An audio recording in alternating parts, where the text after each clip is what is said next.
El primero de los invitados es el licenciado Daniel Semirás, economista, ha trabajado en la función pública y días atrás circuló un paper o un informe acerca de cómo estamos en materia económica. Bienvenido, ¿cómo estás? Buenas noches. ¿Qué tal?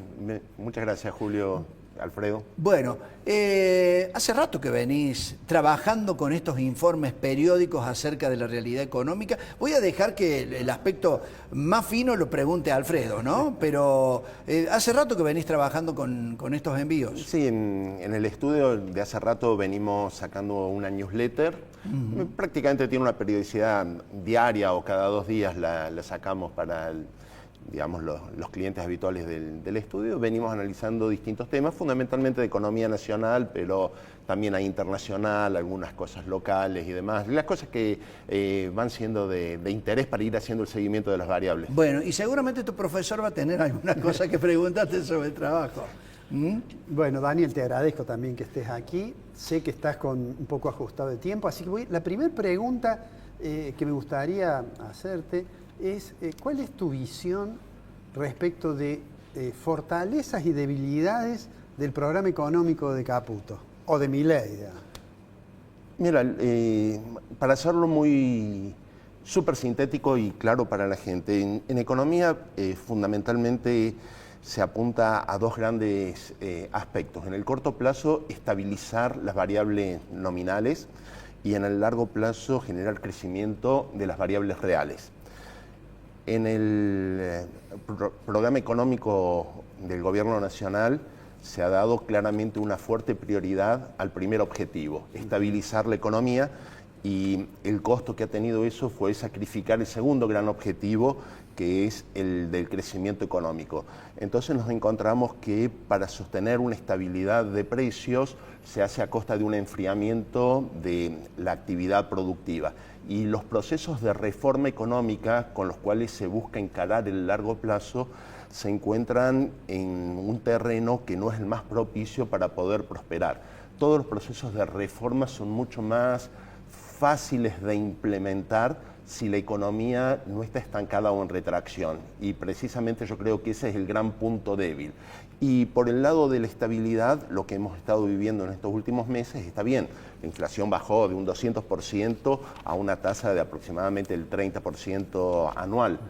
Pero el proceso de desinflación se ha detenido y hace ya prácticamente 10 meses que estamos con una tasa de entre un 2 y un 3% mensual, y eso es preocupante porque los grandes méritos que tenía para mostrar los grandes logros que era en términos de desinflación empiezan a sentirse agotados, pero el costo sigue siendo exactamente el mismo, el costo en términos de empleo, en términos de actividad. ¿Se puede seguir bajando la inflación o no?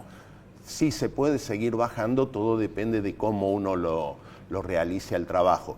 Y me parece que ahí es donde incide mucho más que lo que puede ser el conocimiento de las variables estrictamente económicas, lo que son las intenciones ideológicas que puede tener el gobierno.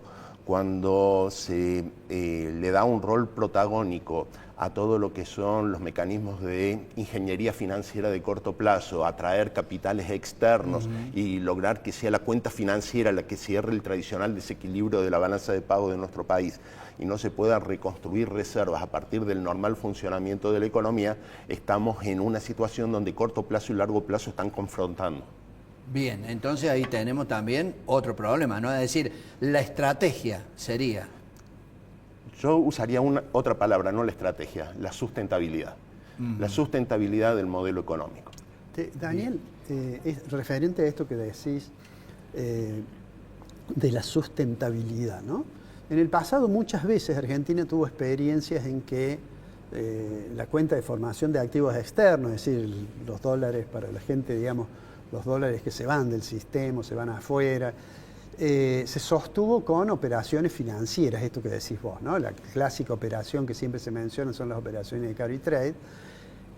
¿Vos creés que Argentina tiene riesgo en algún momento de que se revierta eso y vuelva a tener un problema grave en el sector externo? Mira, nosotros estamos en la parte feliz del cumpleaños, donde llegan todos los invitados, entregan los regalos y comemos la torta. Sí. ¿Okay? Después de que termine el cumpleaños, queda todo el papel picado tirado en el piso, la gaseosa ha manchado los muebles y entonces hay que hacer la tarea de limpieza. Nosotros estamos en la parte feliz.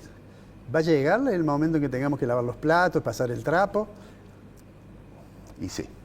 Llega. Sí, llega. Tarde o temprano eso llega. De todas maneras, vos hablas de la parte feliz.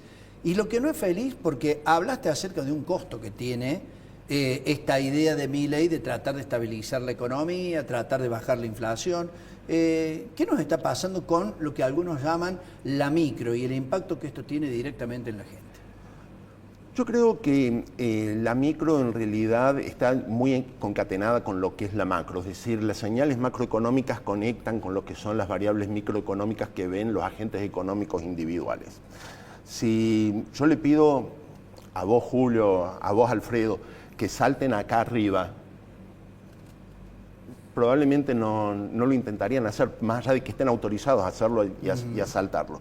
Entonces no son las leyes lo que cambian, sino son los incentivos que hay por detrás. Y el problema pasa fundamentalmente por eso, los agentes económicos responden a incentivos. Y los incentivos que se están recibiendo en este momento es que si vos tenés dólares y te pasás a peso, cobrás una tasa de interés sustancialmente mayor a lo que es la tasa de inflación, y que como el dólar está contenido porque están haciendo ingresos de dólares financieros, tenés asegurado que esa escalerita está directamente en lo que es la parte horizontal. Entonces tenés un sistema de seguridad. Cuando el incentivo es claramente de una especulación financiera de corto plazo, es muy difícil que la gente disponga a utilizar sus recursos con una finalidad productiva. Hacer una inversión cuando no hay demanda agregada, cuando el consumo está paralizado o está en retracción, cuando la gente no logra acceder a un empleo formal, cuando los niveles salariales se encuentran un 25% por debajo en términos de monedas duras de los de hace 5 años atrás, cuando las empresas no logran ser competitivas, en parte por haber estado mal acostumbradas a un sistema de estar permanentemente siendo alentadas a través de subsidios y en parte también por un atraso cambiario, entonces vemos que el combo es un rompecabezas muy grande. El modelo económico de ese rompecabezas tiene una gran cantidad de piezas, azules, verdes, rojas, amarillas, pero todas vienen de distintas cajas, entonces no terminamos de armarlo al rompecabezas. Están ordenándose las variables económicas, pero todavía no alcanzamos a ver el panorama completo de un programa económico que pueda funcionar en el largo plazo. Bien. Daniel, te llevo al tema hablando del sector industrial, ¿no? Bueno, recientemente la noticia fue que cerró la fábrica de FATE, la fábrica de cubiertas, pero más allá de ese hecho puntual, el sector industrial da la impresión que está padeciendo dificultades, al menos la mayoría de las ramas. ¿Cómo ves ese futuro? Porque si eso se sostiene, deberíamos pensar en que va a cambiar la matriz productiva de la Argentina. Por supuesto, Pauni en Las Varillas está trabajando a un 30% de ODI, lo que estaba produciendo hace 3 meses atrás. La industria láctea está cerrando. Asindar acaba de anunciar un programa de suspensiones para todo el año 2026 de sus empleados. No es un problema únicamente de FATE.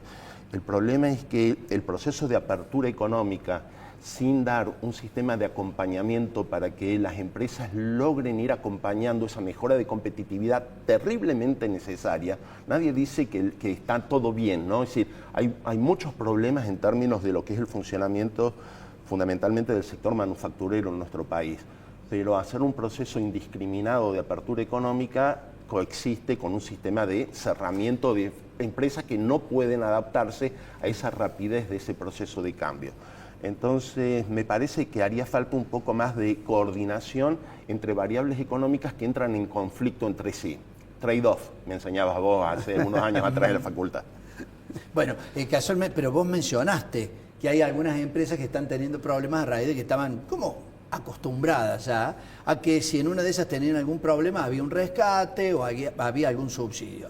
Estamos viendo Granja Tres Arroyos está pasando también por un problema realmente muy grave a partir de la importación de pollos desde Brasil. Mencionaste las empresas lácteas, Lácteos Verónica en la provincia de Santa Fe, está al borde del cierre. FATE, el mismo Martín Menem dijo, fabricaban neumáticos de mala calidad y 3 veces el precio superior a lo que venía de afuera. Pero digo, por ahí lo que dicen los industriales es que ante el gran cúmulo de impuestos que tienen por aplicar, impuestos municipales, provinciales, a veces no pueden competir. Bueno, y pasa justamente por ahí. Desde... Perdóname, la maquinaria agrícola le está pasando, ¿no? Sí, sí, mencionaste pero... Pauni, Metalfor. Diciembre del 2023, cuando asume el gobierno de Milei, al último dato que se tiene, que es noviembre del año 2025, se perdieron más de 500.000 de puestos de trabajo, bastante más de 500.000 de puestos de trabajo, casi 650.000 es lo que se lleva perdido. Puede ser el costo del ajuste, puede ser el costo de pasar de un modelo, de un Estado muy alentador y muy protector del empresariado doméstico y poniéndole un andador para que no termine de aprender a caminar nunca. Retirar ese andador logra resolver el problema. Entonces, me parece que la discusión acá no pasa por apertura económica sí o apertura económica no, sino cómo y cuándo. Creo que tenemos que dejar de salir de las banderas ideológicas donde todo es binario, donde todo es blanco o es negro, o es de extrema derecha o es de extrema izquierda, es conmigo o en contra mía, somos amigos o somos enemigos, ¿sí? Y pasar a un sistema más de contemplar los grises que tiene la realidad en la cual nosotros estamos viviendo. Hay muchas cosas que merecen ser protegidas. ¿Por qué merecen ser protegidas? Porque dan un resguardo social a la gente, le brindan un puesto de trabajo y aseguran una fuente de ingreso a una gran cantidad de la población. Entonces, entender eso desde el punto de vista de la mecánica de funcionamiento de la economía, con la comunidad, con la sociedad. La economía es una ciencia social, está para resolver los problemas al hombre, no está para resolver el problema de un número de inflación o de un valor del tipo de cambio. Está para resolver el problema de las personas, para satisfacer sus necesidades con los recursos que tenemos. Si no se entiende eso, el modelo económico pierde las bases de sustentación que da la teoría económica. Bien. Daniel, la última para mí.